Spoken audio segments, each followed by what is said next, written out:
સાહેબ તમે આ 3 દિવસથી એટલે 13, 14 ને 15 હતા ક્યાં? 13, 14 ને 15 ગેસ કરું ક્યાં હોઈશ? એટલે તું મને એવું કહીને ગયો હતો કે નથી મજા એટલે હું જરા ઘરે આરામ કરીશ એમ. નથી મજા? શાની નથી મજા? એટલે ગેસ તો કરું ક્યાં હોઈશ આમ? ઘરે કે બહાર ફરવા ગયેલો ક્યાં? હું પૃથ્વી પર હતો. બાદબ બા મુલાઈઝા હોશિયારી એ હોશિયાર પધાર રહે हैं 10:58 એટલો ભંગાર જવાબ આપવાનો તને કોઈ હક નથી. હું એ જ ધરતી પર હતો જે ધરતી પર તું હતી. પણ તમે ના વેલેન્ટાઇન્સે ફોન ઉપાડ્યો ના તમે વાસી વેલેન્ટાઇન્સે ફોન ઉપાડ્યો. તમને ખબર પડી કે મારા દિલ પર શું વીત્યું છે? હા એ તો સ્ટુડિયોની હાલત જોઈને દેખાઈ રહ્યું છે. આ પ્રાઇમરીના બાળકો જેવી બધી હરકતો કોણે કરી હતી? દિલ શેપના બધા ફુગ્ગાઓ એટલા બધા વિખરાયેલા પડ્યા છે, લાલ લાલ ફુગ્ગાઓ.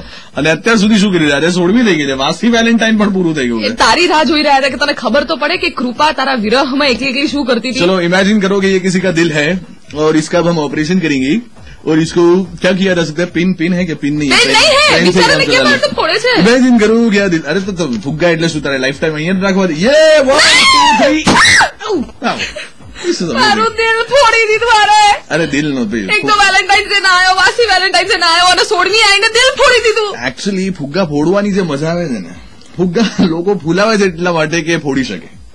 સો આઈ ડીડ ધેટ. તને મારો જ દિલનો ફુગ્ગો મળ્યો. તારા દિલનો એટલે તે ફૂલાવ્યો હતો? ના મેં નહોતો ફૂલાયો પણ સ્ટીલ મેં તારા માટે સજાઈને મૂકી રાખ્યો હતો. એટલે જ ફોડી નાખ્યો. ચલો મારા જવાનો સમય થયો છે. આવતીકાલે મુલાકાત થશે, જી બિલકુલ થશે. 7 થી 11 સલામ અમદાવાદમાં મળીશ. આગળ આ પ્રાઇમરીની હરકતો જે છોકરી કરે છે એની સાથે 16 ઓલવેઝ એન્જોય કરજો. કૃપા સાથે મારા તરફથી આવજો. બાય તારા. જો તમે ખોટું ના લગાડો હા.